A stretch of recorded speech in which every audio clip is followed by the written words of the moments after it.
De regreso a su programa Criterios, saben, estamos con el presidente de Fede Cámaras, Francisco Martínez. Francisco, esas son las preguntas que nos hizo la gente desde la calle. ¿Qué les respondes? Realmente sí, vamos a continuar con el diálogo, persiguiendo ese diálogo con acuerdos, ese diálogo con compromiso y sobre todo ese diálogo que genere los resultados palpables para que Félix los pueda visualizar en algún momento.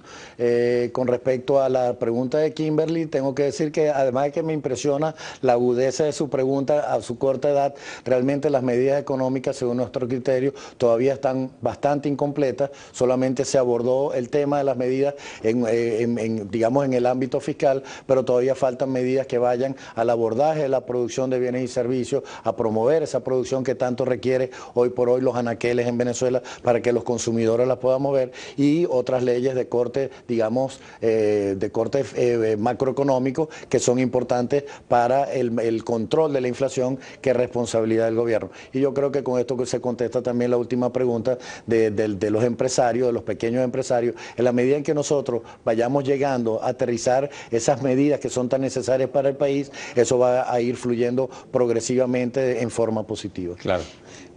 Francisco, entre las medidas que tomó el presidente de la República fue empezar a cobrar la gasolina. ¿Tú crees que estamos dentro de lo que serían los parámetros justos de ese aumento que se ha hecho? ¿Lo afecta o no afecta? Se están haciendo los cálculos, pero por lo menos un avance en la dirección correcta de convertir el negocio de la gasolina en un negocio rentable.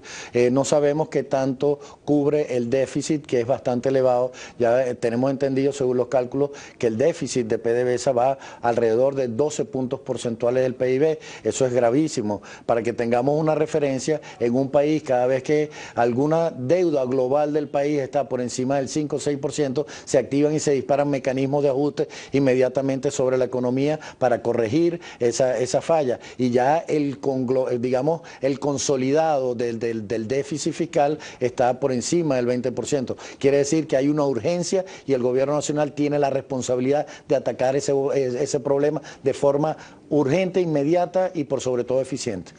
La otra medida que tomó el presidente fue el aumento de los sueldos y salarios, pues en lo fundamental. ¿Cómo repercute eso a nivel de las empresas? Para la pequeña y mediana empresa repercute enormemente. Para la gran industria tiene impactos también importantes. Ahora, lo que más nos preocupa es que eso no va abordado con todo un plan para controlar la inflación, que es la que tiene secuestrado el poder adquisitivo de los venezolanos. Y esa preocupación va que no vemos que el alcance de esta medida vaya más allá de 2 o 3 meses. En 2 o 3 meses, ese 20%, lamentándolo mucho, lo va a pulverizar la inflación al ritmo inflacionario, de crecimiento inflacionario que estamos llevando. ¿Qué cosas deberíamos hacer en consecuencia, pues, con relación a eso? Realmente hay que tratar de dejar de monetizar el déficit fiscal. Tiene que haber un orden del gasto público que tienda a reducirse, a ser cada vez más eficiente, a que el presupuesto nacional vaya más orientado a la inversión y no al gasto público. Realmente hay que atacar y abordar y terminar de blindar a la inflación en Venezuela, porque si no, los venezolanos no vamos a tener la paz y la tranquilidad para poder educar a nuestras familias y para poderlas alimentarlas de forma digna. La ley del trabajo, ¿cómo la evalúas tú? Para nosotros la ley del trabajo consideramos que debe ser, es susceptible de revisión. De hecho, ahorita hay como que un mensaje donde cuando el gobierno nacional aumenta más el cestatique que el salario básico, es como una especie de reconocimiento de que ahí hay algún problema que hay que revisar.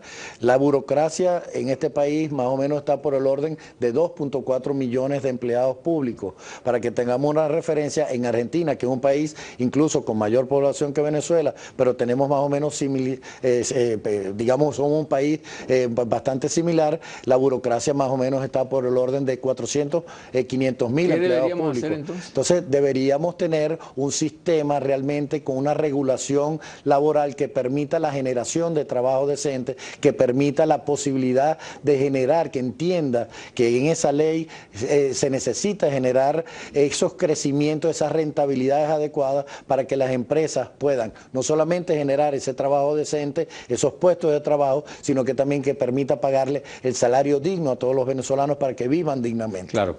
El presidente reciente de Argentina llegó tomando unas medidas bien duras, ¿no? Como fue el despido de 15.000 funcionarios públicos. ¿Tú crees que eso pudiera ser viable en una economía como la nuestra? La cosa es que no es solamente el despido, o sea, tú tienes que trasladar, y ojalá que en algún momento podamos tener ese sistema que permita trasladar y convertir empleados públicos que están de más, para trasladarlos y traducirlos a la actividad productiva privada para que encuentren también, porque tú no puedes sacar a la calle 15.000 personas, a 15.000 familias, a que vayan a pasar hambre en un país. Yo creo que toda medida económica, por dura que sea, tiene que ir acompañado de un plan o de mecanismos, de programas sociales que permitan que esas clases más desposeídas, que tienen un impacto en la cual ellos a título personal no pueden responder sobre ese impacto, hay que generar esos subsidios, esos mecanismos sociales que permitan que estas clases puedan reinsertarse y puedan salir definitivamente de la pobreza. O sea, tú dices que había un cambio, querías un cambio del modelo que tenemos en este momento. Y te lo pregunté la vez anterior, pero en lo fundamental, ¿qué modelo es el que tú crees que fracasó aquí en Venezuela?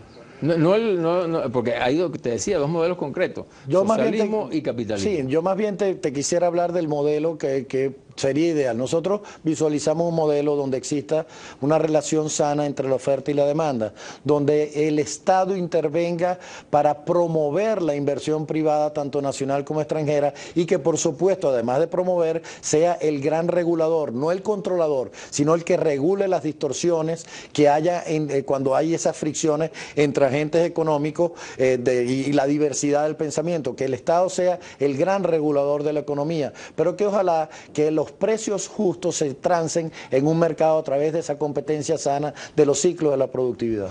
Francisco, dentro de los incrementos que hubo fue el tema de la unidad tributaria. ¿Cómo impacta eso a nivel de la economía? Realmente a nivel de la economía impacta más digamos, a los ingresos del Estado, porque esa es la oportunidad que tiene el Estado de ir cabalgando sobre el tema inflacionario. La unidad tributaria en este momento no refleja la realidad de la inflación que por lo menos se registró al cierre del 2015.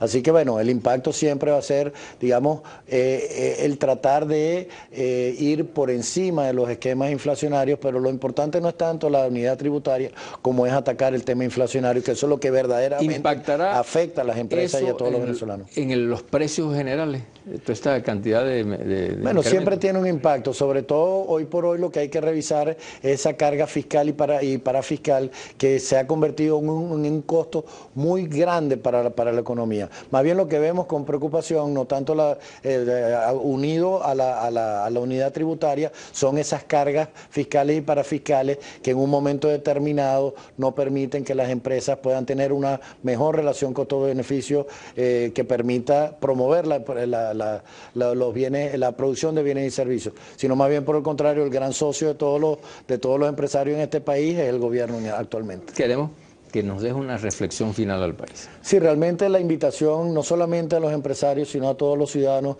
es a empezar a aprender de nuestros errores y que a partir de ahí logremos convertirnos en ser agentes de cambio de la sociedad. Yo creo que es importante que todos los venezolanos, consumidores, trabajadores, empleadores en este país y el gobierno nacional podamos hacer ese gran agente de cambio de la Venezuela bonita que queremos todos. Muchísimas gracias, Francisco. Gracias, por haber aceptado la invitación y ya regresamos. En el próximo segmento tendremos a Tony Bosa. Ya regresamos.